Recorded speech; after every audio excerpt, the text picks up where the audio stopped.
Thank you. Much better. So we have the third Sunday of every month, we have a testimony. You guys know that, right? So today is one that's really special to me. It's actually my son, Alec. Yeah, it's going to be phenomenal. I think you'll really enjoy it.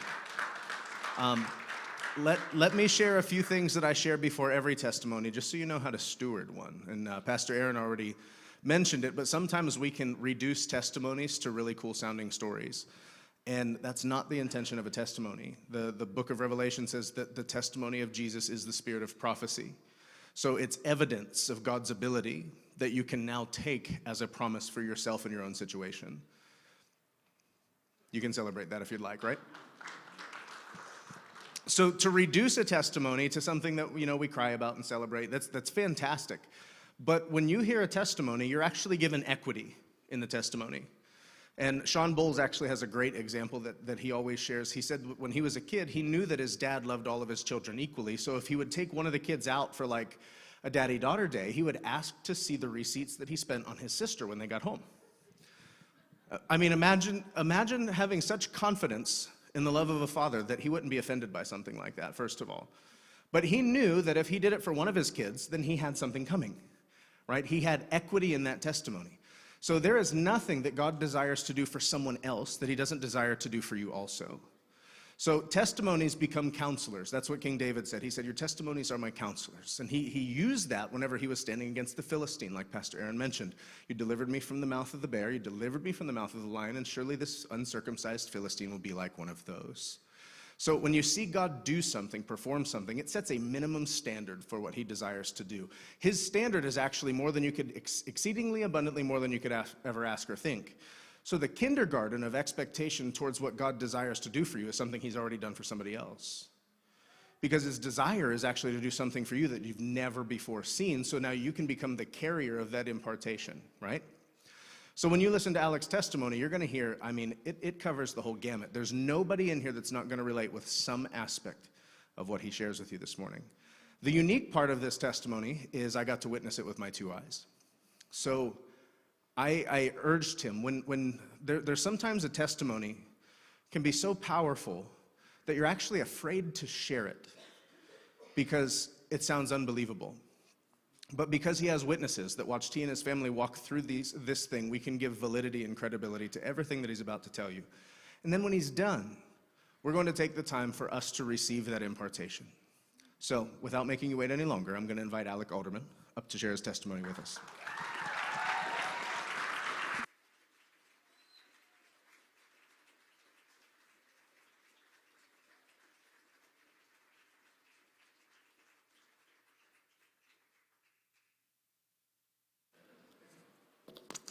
Hello. I didn't want to give my testimony and like when Tommy would ask people to stand who had addiction, I would not stand. But the persistence of my mom and Tommy and Dr. Dave, I spoke to him at a lunch. And he said, they overcame him by the blood of the Lamb and by the word of their testimony. And they did not love their lives to death.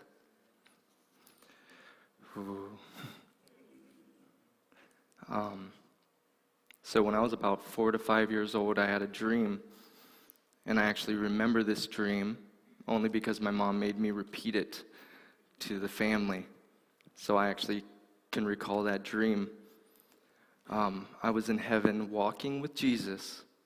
As I was walking, I seen angels that were soldiers handing bricks to each other, stacking them up. And I asked Jesus, and he told me my stone was not ready yet, and I woke up. And here's a scripture for that. 1 Peter 2, 4 through 5, come to him as a living stone, rejected indeed by men, but chosen by God and precious. You also, as living stones, are being built up up a spiritual house, a holy priesthood, to offer up spiritual sacrifices acceptable to God through Jesus Christ. So I was already getting spoke to as a young boy, and I didn't even have any idea what I was about to get into.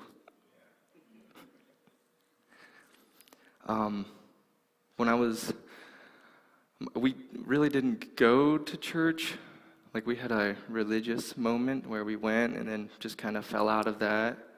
About 8 years old, my parents decided to get a divorce. And because of that divorce, we moved multiple times, went to 3 different schools.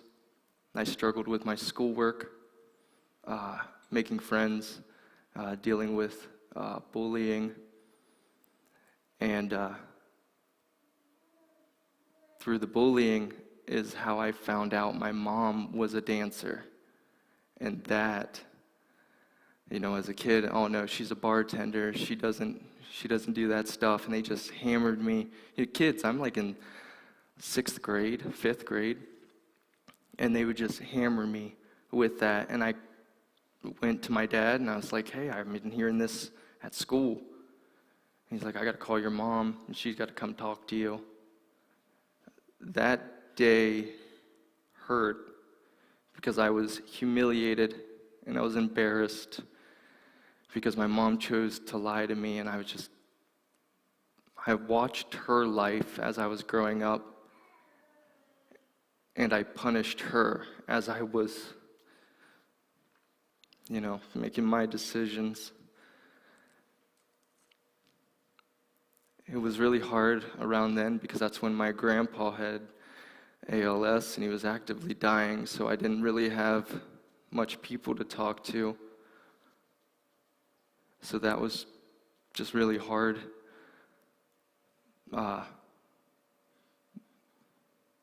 Mom was in different relationships, and the one that was a lot different was Tommy. He was pretty cool. He was a bodybuilder. He had subs in his car. And I was only like 80 pounds, so I was just getting thrown around in the back seat.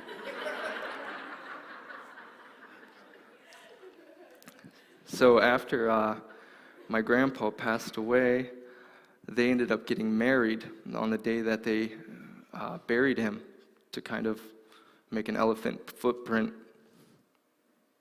It was actually really nice. We ended up moving to the Indian Valley School District, and I made really good friends there. I graduated from there. It was good. For the first 2 years after we moved from Harrison County, it was stable until I started about 8th grade. I started doing tobacco products. That summer I started huffing duster, smoking weed.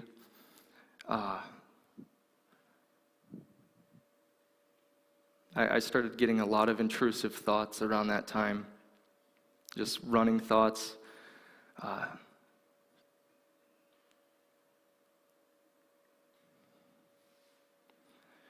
Just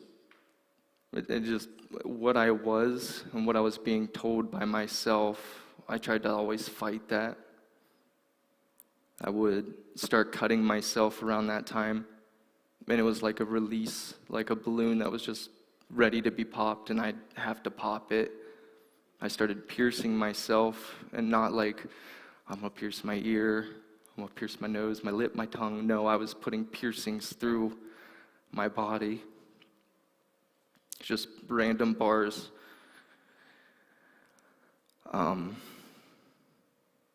That's when my parents really started worrying about myself.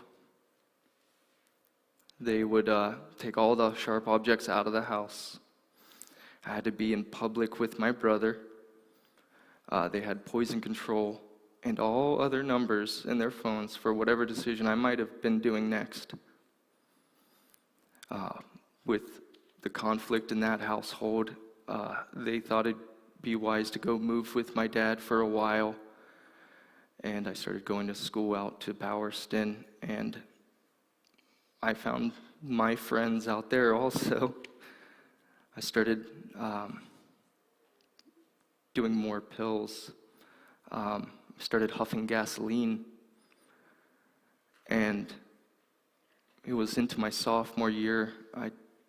Sometime I ended up moving back in with Mom, Tommy, and Eric, but there was something different about them. They were Jesus lovers.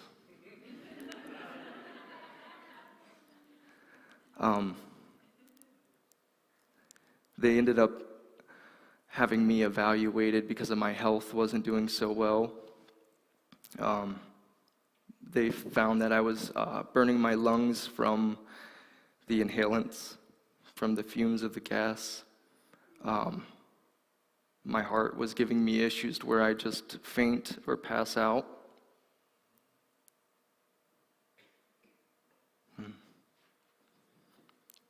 My brother had a fear to touch me, thinking he would kill me.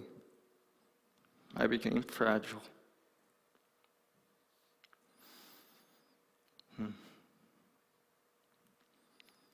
So Mom and Tommy, they started going to church, and my brother started going to church, and I would stay home sometimes. I'd venture along with them.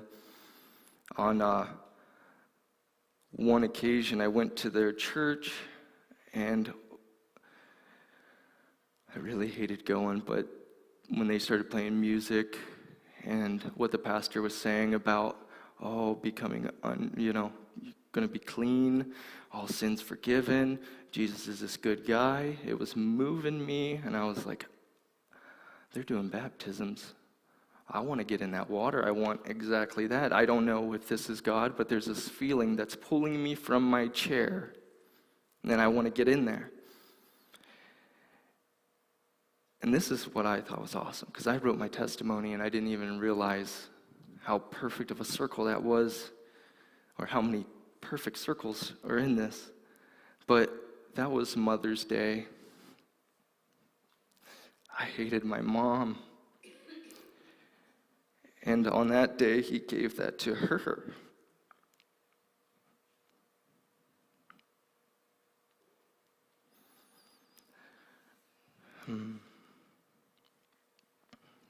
I just think that's awesome. So after that, me, my brother, my good friend Tanner, harassed Tommy to start doing Bible studies to teach us. I wanted to know more. I wanted to know what I was feeling was real. I was on fire for that. I studied as much as I could. I ran after people to share the word of the gospel I just learned. A little bit after that, Mom and Tommy became pastors. I started hating the kids in the youth group that we were building up. I started trying to make my Bible sermons directly for each person. And I can admit that because I was humiliated that day. I have a fear of just speaking. And I was like, I know all these people, I'm going to have no problem, but just words would not come out of my mouth because it wasn't right. I was being a Jonah, waiting for something to blow up. But I started getting a lot of hate in my heart.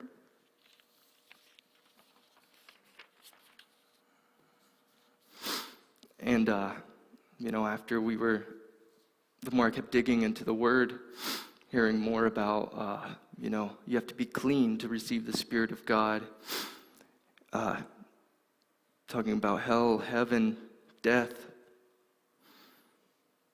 all this different stuff. I was getting conflicted. Well, if he loves us, how can I go to hell?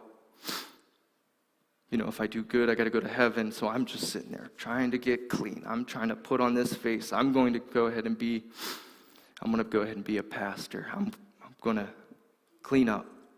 I'm learning as much as I can. But my temper got the best of me, and I just bailed on the church that they were starting, this one. And I ended up moving out to my own apartment. I started slipping back into drugs. I didn't really care because I'm just a backslider. I'll make my way back sooner or later. I was so prideful I didn't want to go back home after I lost my apartment. I squatted there until I was removed by the owner. I lived out of my car, and I stayed with friends. I started doing heavier drugs and dealing them. The main ones that I would do would be methamphetamine, Robitussin DM, and cough, cold, and Corticedin. I tried to party every day with all the money that I'd get and go see friends, and I just try to be happy around all of them. I would drink throughout the day. I started getting so involved with meth that I started to learn to cook it.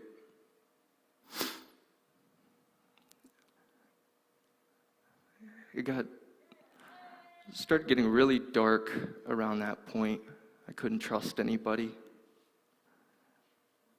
We would all get high and kind of just stay in a house, sitting around in a circle. And we couldn't keep our eyes off of each other. And it's not because we were all sexy. It was because I didn't know if I was going to get shot or stabbed by anybody in that room.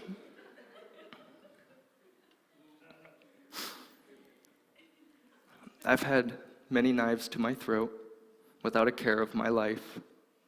I've told them, just go ahead and do it. I literally did not care. I've sold friends into sexual actions for money. I've sold myself into sexual actions for drugs. It got so scary when I went to go stay at my grandma's house. I didn't even say a word. She's just sitting at the table smoking a cigarette. I walk in, going back to one of her spare rooms, and she tells me, it's getting easier, isn't it, Alec?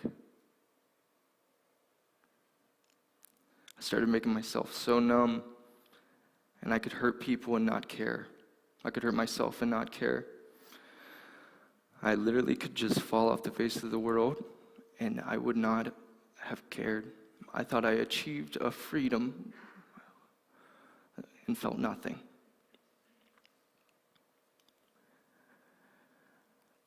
I had my wife involved in cooking with me. She was my girlfriend at the time. I would make her stay in tents. There was no air mattress. There was one blanket, and we'd just stay out in the tent, and I'd cook all night, get high, get everything to get the supplies again, cook all night, get high. And I tried offering her. I said, I made this, and I offered it to her, and I'm like, it's just meth. Everybody talks it up. It's crazy. It's not that bad. She said, no, I'm okay. And by the way, she did not do any drugs whatsoever the whole time with me. Don't know why.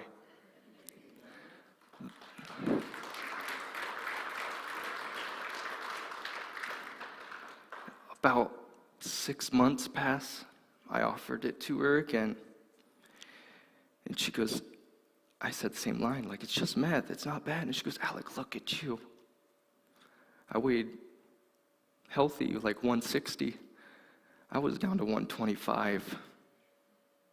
You could see the ribs in my chest. I wouldn't eat. I had no drive about me.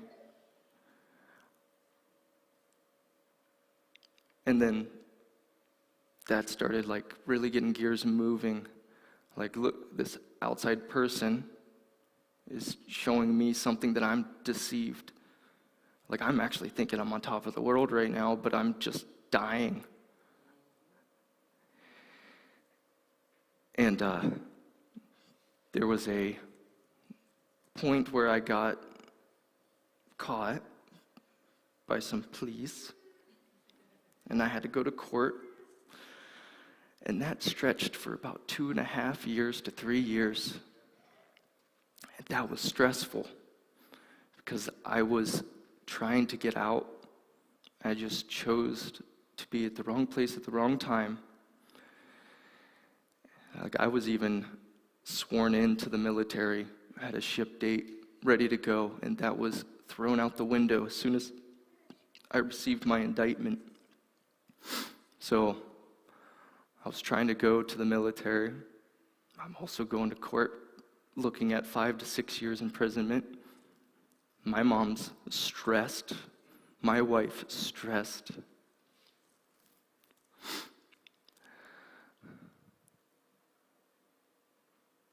I got out of it. I stopped hanging around those people. I had to cut them off.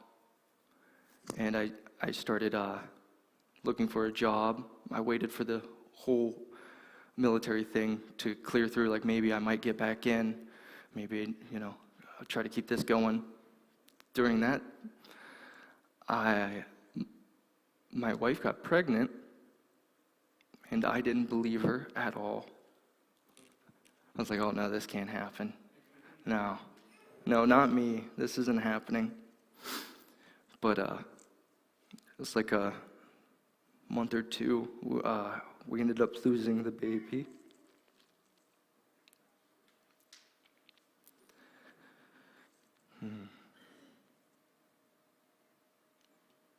It was just really stressful. I had one last go out with meth. I ended up doing too much, and I had to go to the hospital. I knew something was wrong. I was starting to hear sounds. My reality and what was going on in my head, I knew I could tell a difference, but I was hearing sounds and seeing things, and I'm like, oh, I know those aren't real, but I have anxiety so bad right now. I even had my wife, I had to strip search her because I thought she had wires all over her. I met with Mom and Tommy at the mall. I thought the police sent them in. I thought the whole world was against me and I trusted no one, but I knew there was something wrong with me because I was getting really crazy. So they took me to the hospital so that I can start coming down, get evaluated. I passed out after they knocked me out. And this is a conversation my mom told me after I passed out. Mom and Tommy tried to convince Chloe to get away from me. There's no reason for you to be with him. Get away. You're too sweet. Don't be involved.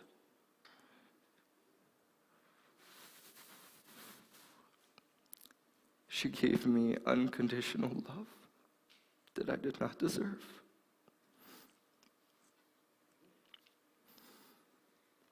She literally loved me at my worst, and I dragged her through mud, literally.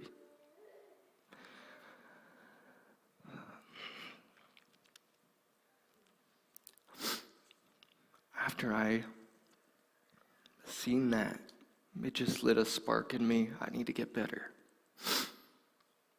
I started working. I drank and smoked. It was just a little bit, not bad.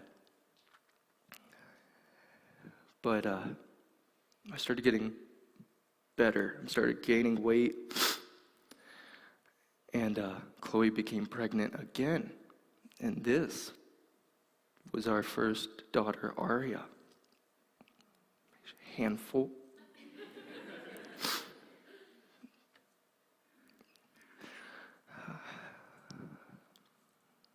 They finally made a decision after Aria was born. It was a month or two after she was born, about the court case. It took they took a year, a license suspension for a year. I owed $1,800 in court fees, 80 hours community service. I did over 130 hours of community service at the church. The judge loved that so much I didn't have to pay a dime of court fees.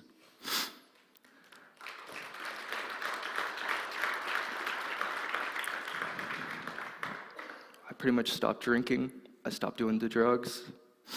I had a family. Everything was good. And all this time, I'm thinking I did this all by myself.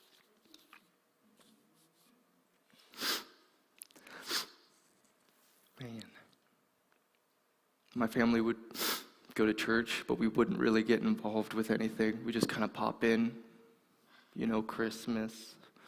We're the holiday goers. We ended up having another daughter, Dravina.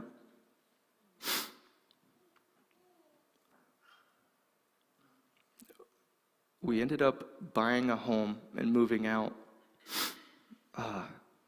We moved from Canton down to here.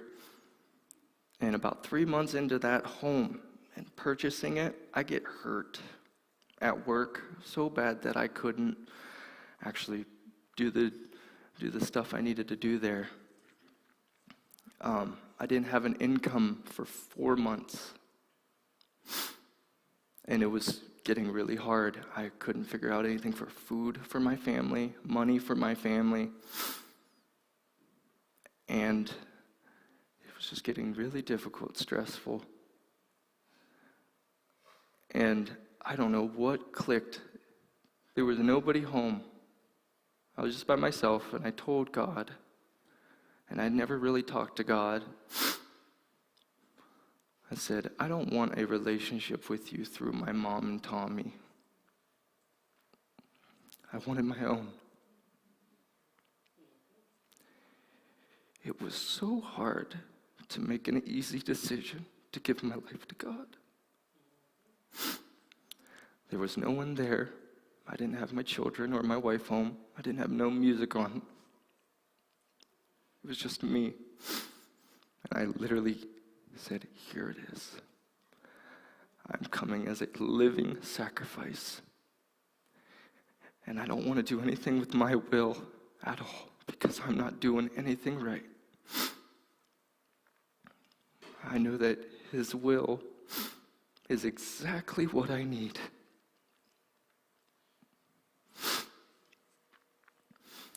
After I made that decision, I started getting revelation like crazy. I would tell Tommy what I've been seeing, feeling, thinking. He opened up his Bible and he's like, you said this, you said that. And it was all good news.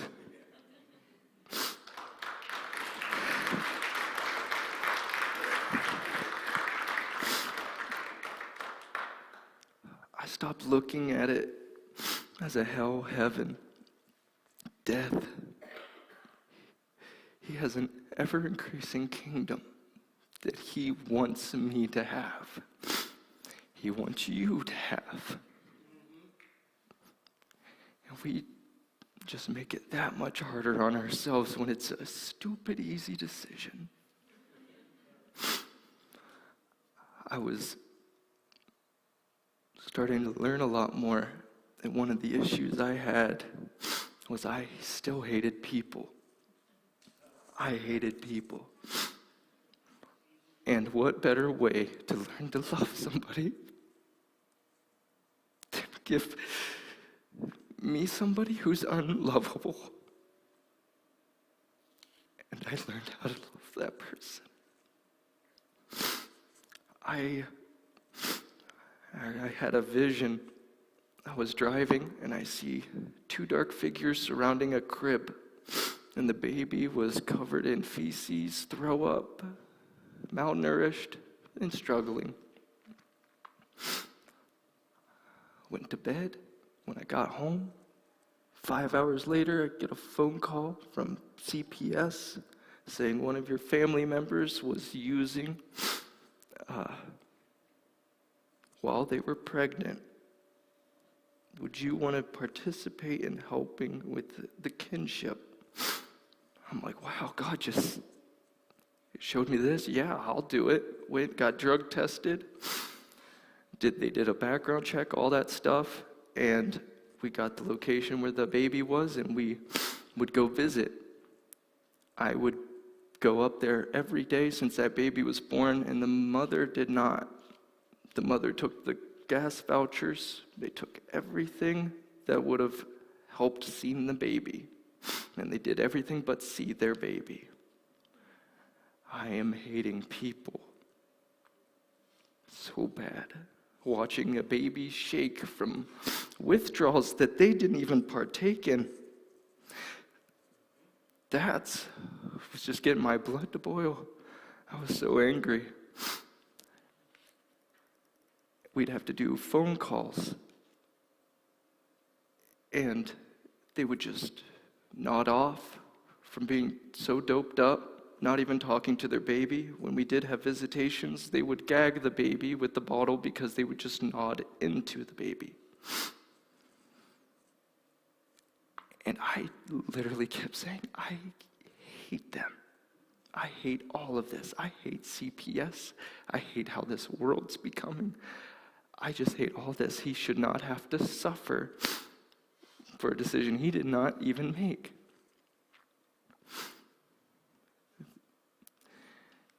I honestly don't know how,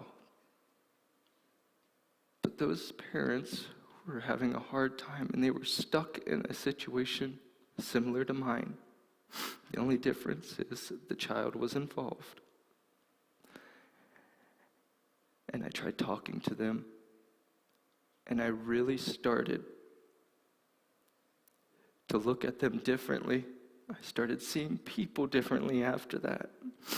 When I started seeing that differently, I started looking into people, and I can start seeing their true identity that God gave them. I don't see the wrongs you guys do. I don't see the wrongs my children do. I see a perfect creation.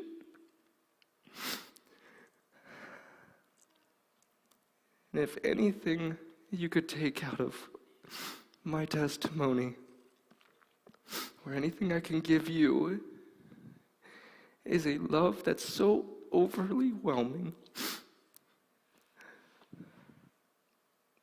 that you can't help but to be weird in public.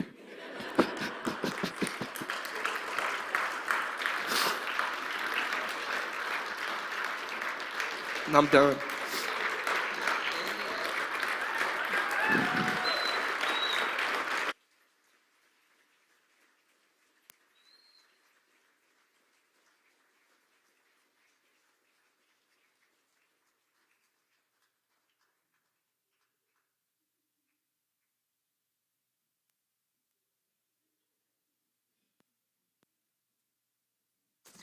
Hello? Okay.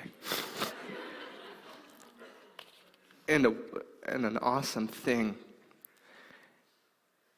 I have my own relationship with God. I don't have to talk to them about it.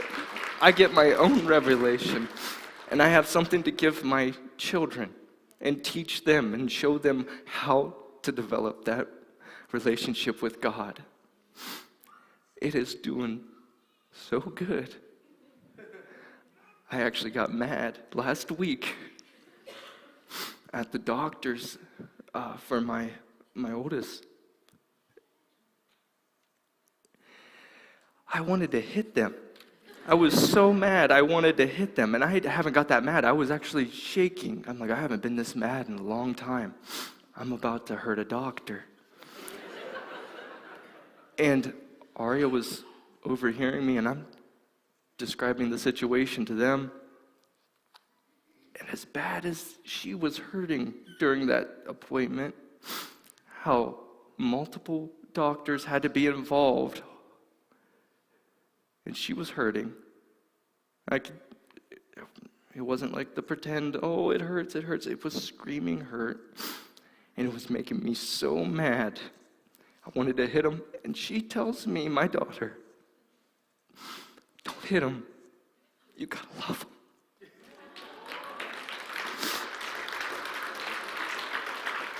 I'm done.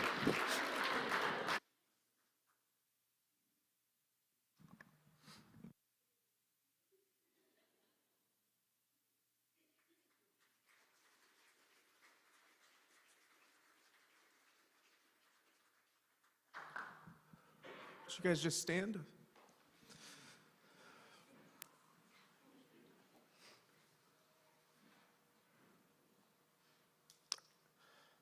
I had all the plans for what we were going to do after this. It was going to be good.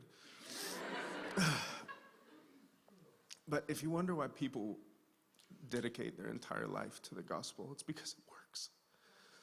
It's because it works. It's not a philosophy. It's not a theory. We wouldn't have a family.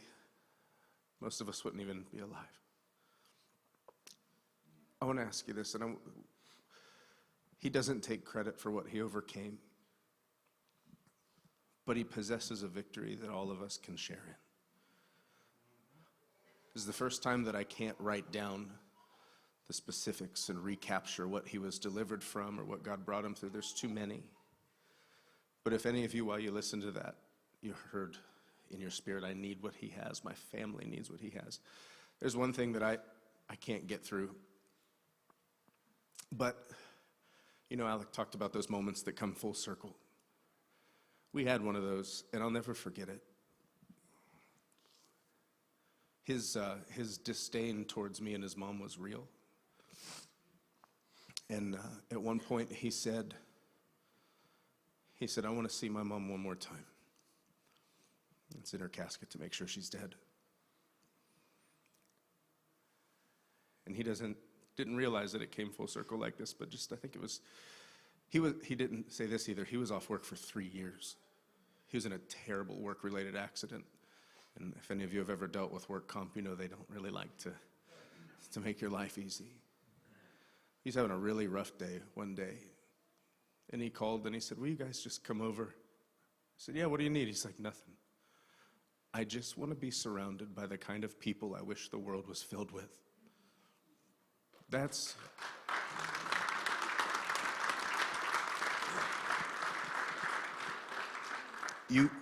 I don't know how to say this any other way, but you want what he has.